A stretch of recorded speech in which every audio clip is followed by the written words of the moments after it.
Good morning, everyone. Jim Clark here at the Synchronicity Sanctuary in Central Virginia to share another contemplative focus with you today. And what I want to share today is each day a day goes by. Yes, we know that every day a day goes by, but this contemplation is more about the question of how we experience each day as it is going by. As we continue to expand our awareness through meditation and holistic lifestyle, the importance of reprogramming ourselves to coincide with our new experiences is essential.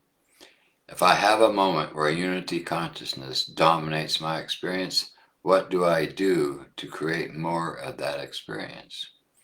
So this is all about being more than you've ever been before, kind of a thing. It's like when you start to meditate and you have breakthrough experiences, peak experiences, as we call it here, and you do get to experience holistic reality and you within that as that reality. And then what happens after that? The meditation ends, you go about your day, and you start to go back into your default mode of you're over there, I'm over here, the separation, in other words. So this is a process that meditators have to deal with and hopefully will understand as they go through their process. When you have a peak experience, when you break through your conditioning and your normal sense of who you are and what life is, and suddenly have an experience that validates that there's much, much more to life than what you ever thought before, and that you're a big part of that, you are that. Well, in my experience, when I first had my breakthrough experiences, they were so powerful that all I wanted to do was hang on to them. I wanted them to never go away because they were so much better than anything I had ever experienced before. And that was my pursuit and still is my pursuit, because behind that desire is a driving force that helps me to go through my process day after day after day. When I find myself challenged, when I find myself falling into habitual patterns that are not holistic and not truthful, then I rely on that desire that I have that was burned into me long ago to continue on and to expand my awareness and to grow my awareness beyond what it has ever been before. And this is indeed happening.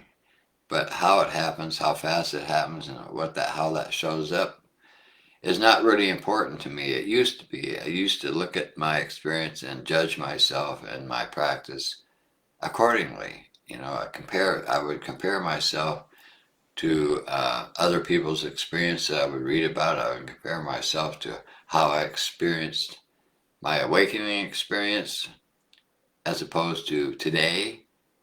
But this was really shooting myself in the foot, because the process of growing, the process of evolving is not going to happen overnight. Uh, at least for most human beings, it's a long process, and we go through maybe lifetimes of it before we are evolved to the point where we have completed what we need to complete. We have integrated what we need to integrate so that we are fully our holistic self, and we don't need any more practice or something. We're established, and that's it. We're done. So now, like a meditation master, a guru, these are people who have evolved to that point, and then some, and are helping other people like myself and yourself to evolve your awareness and your spiritual growth. So what do you do? It's easy for me to answer because I live a lifestyle that is nothing but supporting that experience. And that's essentially what you really need to do. You just have to keep meditating. You have to keep meditating, living a holistic lifestyle, eating a healthy diet, exercising, doing whatever you need to do to support yourself in that process. Maintain health in the body, because this is the foundation that you're working with. You're in a human experience, and if your body isn't going to stay healthy, then it might start to interfere with or make it much more difficult for you to continue on without being distracted by illness or discomfort and so forth and so on, obviously. And then you have your emotions, your emotional health and well-being. If you don't feel good, if you're like say you're suffering from chronic depression, or you have some kind of a PTSD or something like that going on, if you don't deal with that, if you don't eliminate that as something that's constantly in your awareness, then that is going to pull you away from a holistic, truthful experience of yourself. Now, if you're fully evolved, that would not bother you. But when you're not fully evolved, like most human beings, this is a major influence in your day-to-day, moment-to-moment experience. And if it's pulling your attention away from a focus, say, on a mantra or something like that, then it's going to interfere with your progress.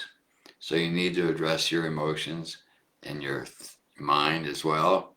If your mind is wandering all the time, or if it's hyper, if you're in beta all the time and you just can't seem to be fully into a theta or delta experience without the noise,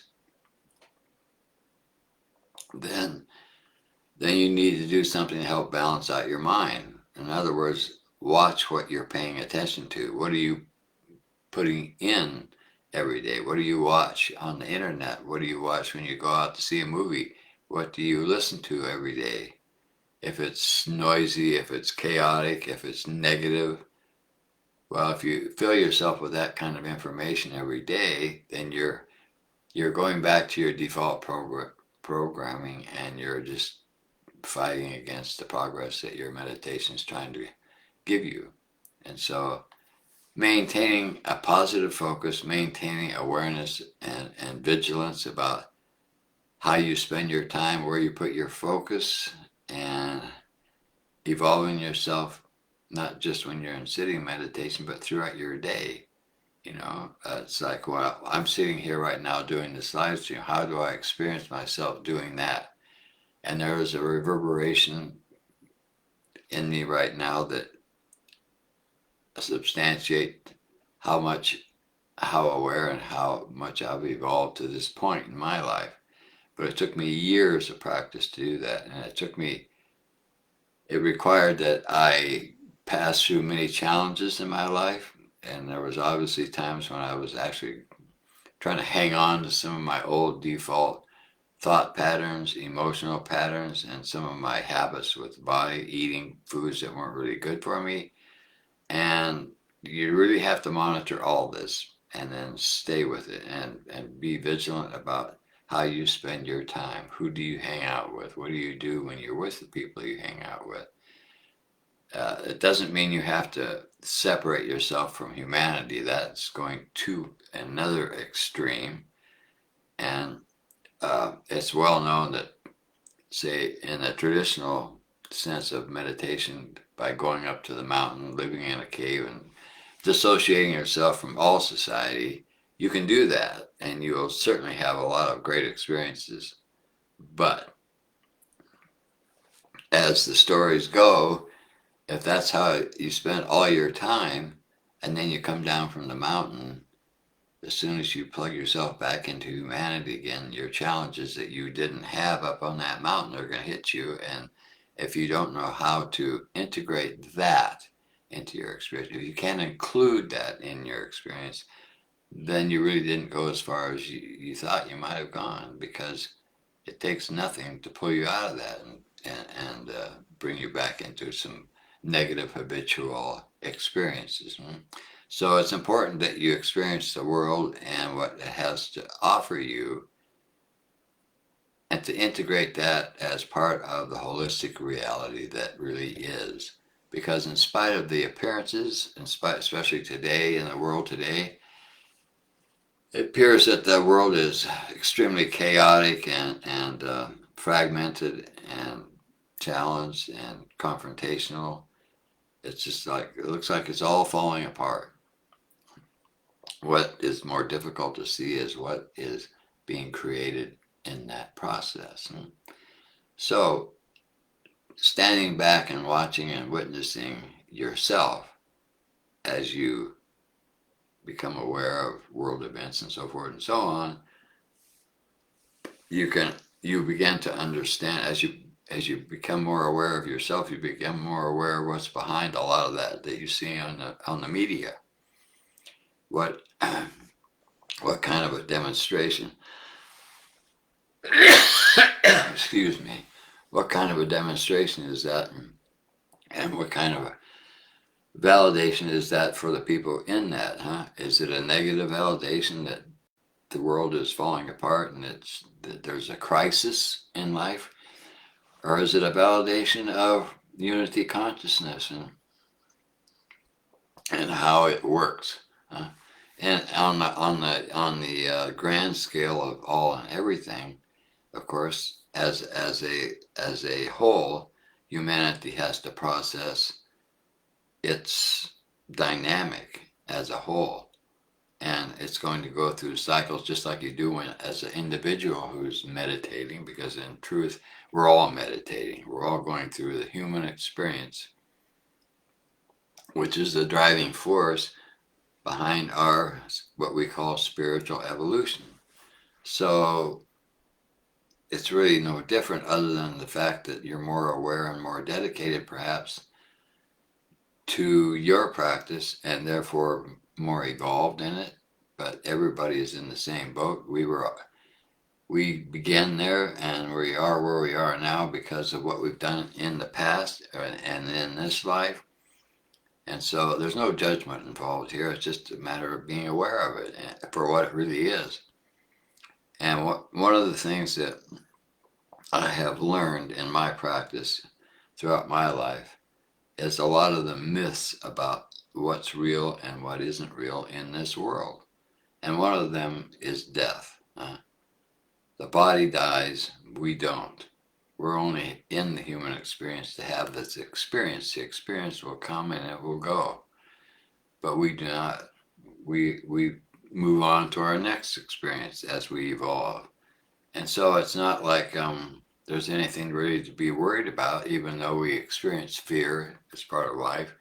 We might be very afraid if we have a life-threatening experience. That would be normal, and there's certainly nothing wrong with that.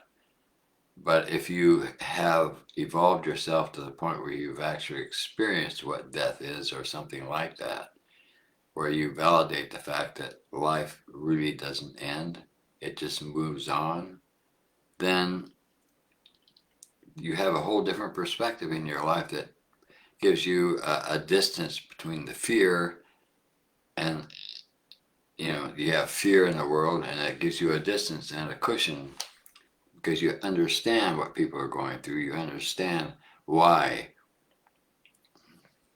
there's so much fear in the world and how it keeps evolving itself to a point where it can shift, because the mechanics of polarized reality is simply this, that when it reaches an extreme in the negative or the positive, it will shift towards its opposite. So in my perspective in that, it's like as a whole, humanity is getting ready to shift itself, either shift itself back to the positive or to end the experiment. So it doesn't matter. Consciousness doesn't go anywhere. Consciousness will find a way to evolve itself no matter what happens. The show is being orchestrated by consciousness. My teachers said that over and over and over again, that the human condition is such that we really don't have much choice in the matter. We are spiritual beings having a human experience so that we can fulfill the primary intention in consciousness to fully be itself, which simply means we all wake up at some point. Not all at once, but maybe every one who's having a human experience is having that experience to fulfill that same intention in consciousness, because they are consciousness, but they just don't know that. They don't have that experience. They think they're a human being and that's it. Just like I and everybody else who's born in this world has that experience, unless you're already evolved to the point where you're born with that awareness, which is very rare. So basically, you cultivate and grow your awareness no matter what your experience is, and that's the bottom line of each day a day goes by, because it's the only investment you can make in yourself that goes with you. You die with the awareness that you have cultivated and grown in this lifetime. So that's what I wanted to share with you today. I hope you found some value in that, and I thank you so much for being here and watching.